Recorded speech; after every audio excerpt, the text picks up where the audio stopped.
예, 안녕하세요, 썸머입니다.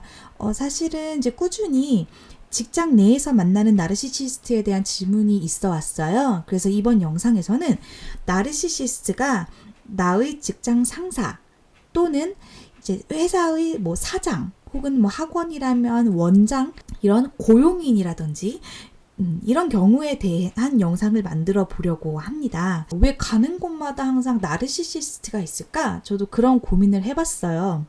근데 이 나르시시스트는 우리가 사실 많이 만날 수밖에 없어요. 나르시시스트는 절대 그렇게 집안에서 가만히 있을 사람들이 아닌 거예요. 교회 안에서 아니면 뭐 아파트 같은 경우에는 뭐 동대표나 부녀회장을 한다든지 해서 항상 이 권력에 대한 욕구가 굉장히 강해요.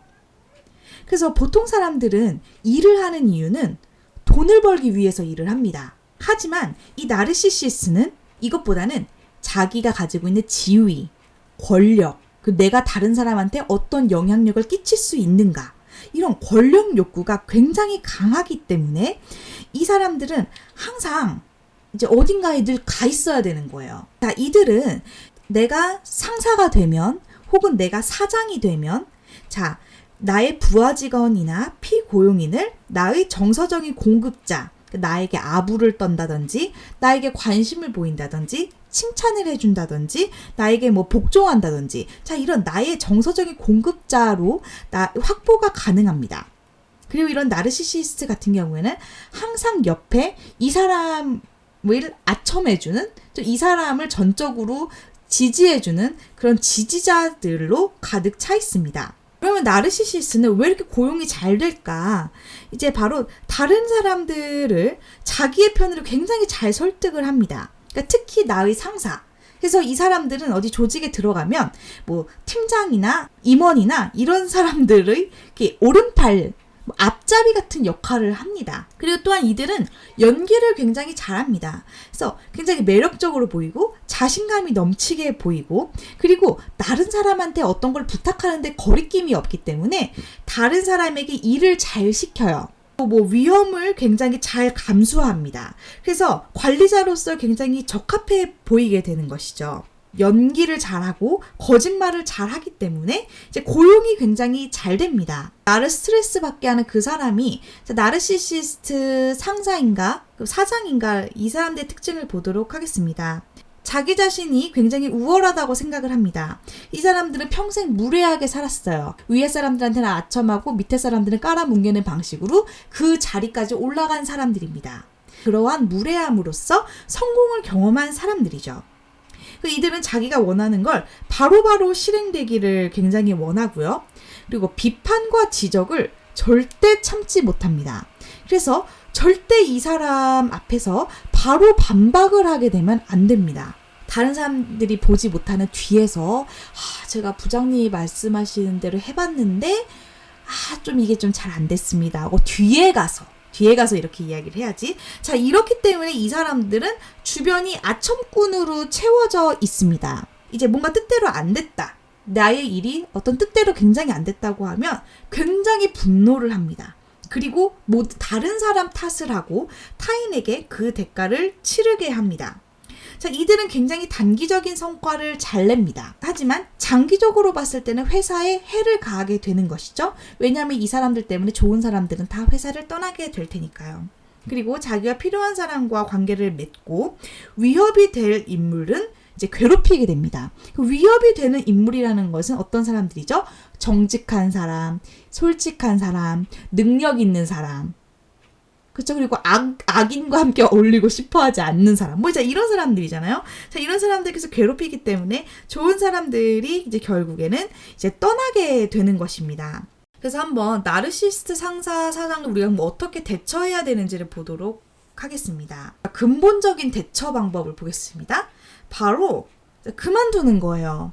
이거를 내가 지는 거다, 내가 도망치는 거다, 이것이 아니라 나를 지키는 행동입니다. 나르시시스트와 일반적인 사람들의 싸움은 나르시시스트가 훨씬 유리하죠. 근데 이 사람은 여러분의 상사 또는 여러분의 사장이에요. 자, 그럼 여러분이 이길 수가 없는 싸움이라는 것입니다. 이들과 싸움을 한다는 것은 굉장히 지저분한 싸움을 한다는 거예요.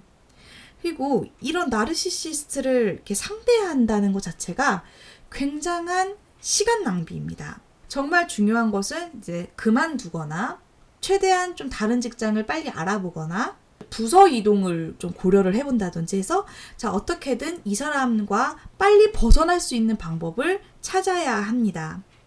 내가 입사한 지 얼마 안 될 수도 있지만 이럴 때 미안함, 뭐 죄책감, 두려움 이런 것을 이제 절대 가질 필요가 없다는 것입니다. 여기서 무조건 내가 참아야지, 여기서 내가 무조건 견뎌야지 하다가 나중에 내가 이게 터지는 순간이 오면 대책이 없거든요. 그래서 굉장히 미리 준비를 해야 되는 거예요. 그리고 특별히 이제 좀 법적으로 문제가 될 만한 행동, 뭐 폭력, 물리적인 폭력이라든지 뭐 성희롱 같은 거 있잖아요. 이런 것들은 굉장히 자세히 기록을 하고 증거를 수집을 해야 합니다. 그래서 이걸 수집을 해놓고 뭐 바로바로 터뜨리는 건 아니겠지만 적당한 타이밍에서 굉장히 유용할 수 있다는 거예요. 제가 좀 이 예를 하나를 좀 들고 싶은데, 제가 이제 회사에서 이제 근무를 할 때 제 팀은 아니었고 옆 팀에 있었던 그러니까 과장님이셨는데 전문대를 갓 졸업을 하고 와서 일하던 여직원 2명이 있었어요. 굉장히 어렸죠. 21살에 회사에 들어왔으니까.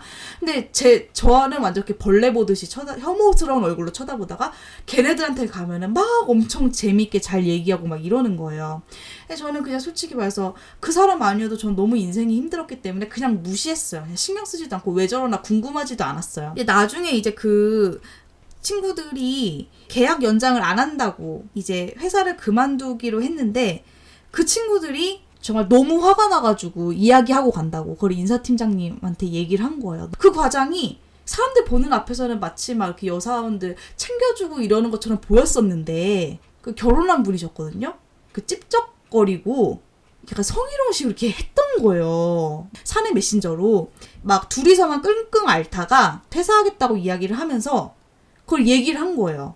자, 근데 이 인사팀장님 입장에서는 또 무슨 일이 있었냐면은 이 인사팀에서는 또 각 팀마다 이렇게 사원 대표를 뽑아가지고 이렇게 한 달에 한 번씩 간담회도 열고 사원들의 고충 이런 것도 듣고 이걸 해결해주고 뭐 이런 게 있었는데 또 그 과장님이 거기에 멤버에 소속돼 있었던 거예요. 그 모임 주관하는 그 인사팀 다른 차장님한테 막 반기 들고 막 대놓고 공격하고 이랬던 거예요. 그러니까 자, 이 사람이 이렇게 다른 사람 앞에 뻘짓하고 막 쓸데없는 짓하고 밉보이는 짓 하고 다니는 거를 나한테만 하는 게 아닌 거예요. 그래가지고 그 인사팀장님이 나 너무 열받아가지고 그거를 보안팀에 얘기를 해가지고 메신저 대화 기록을 다 추적하게 했어요. 너무 안타까운 거는 메신저 대화 기록이 그렇게 오래 저장되지 않는다는 거예요. 한 3일인가 뭐 일주일인가 이렇게밖에 저장이 안 돼가지고 그 사람이 1년 동안 찝쩍거렸던 증거를 못 찾았어요. 정말 저 인간 이러면서 일을 가는 상태로 그냥 그 또 사건이 종결되었습니다.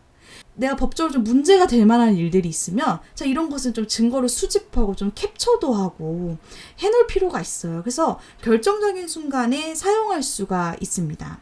우리가 이제 그만두는 것이 가장 좋다는 걸 알지만 내가 이제 지금 당장 그만둘 수는 없다. 내 생계나 생활 문제가 있다. 그리고 아직 나는 뭐 이직을 이제 준비하려고 하니까 여기에서 몇 개월이나 혹은 이제 뭐 부서 이동이 될 때까지 뭐 얼마 정도는 내가 이 사람 밑에서 참아야 된다 하는 자, 그런 분들을 위한 방법입니다. 당장의 좀 마찰이나 당장의 트러블을 조금 줄일 수 있는 방법입니다. 자, 대화는 이제 나르시시스의 관심, 나르시시스의 관점, 나르시시스가 궁금한 것, 나르시시스가 좋아하는 것 위주로 이제 대화를 나누면 되고요. 그리고 대화할 때는 자신감이 있어야 되지만 절대 비난하거나 지적하는 투가 되어서는 안 됩니다. 그리고 이들의 동정이나 공감에는 절대 호소를 하면 안 됩니다. 어차피 이들은 동정을 못하니까요.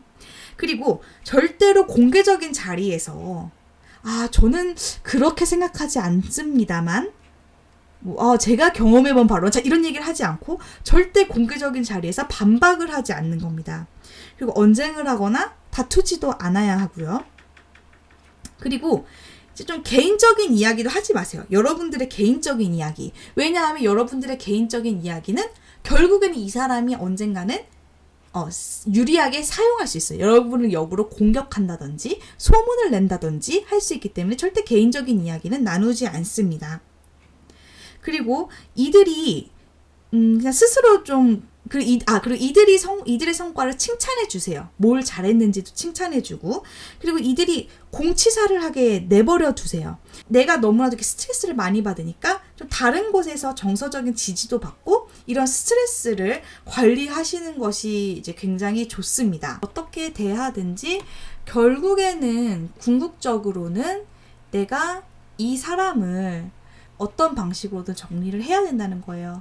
그만두던지 부서 이동을 하던지 나 자신을 보호할 수 있는 방법을 찾는 것이 사실은 가장 중요한 것 같습니다. 이번 영상이 조금이나마 도움이 되셨기를 바랍니다. 끝까지 들어주셔서 감사합니다.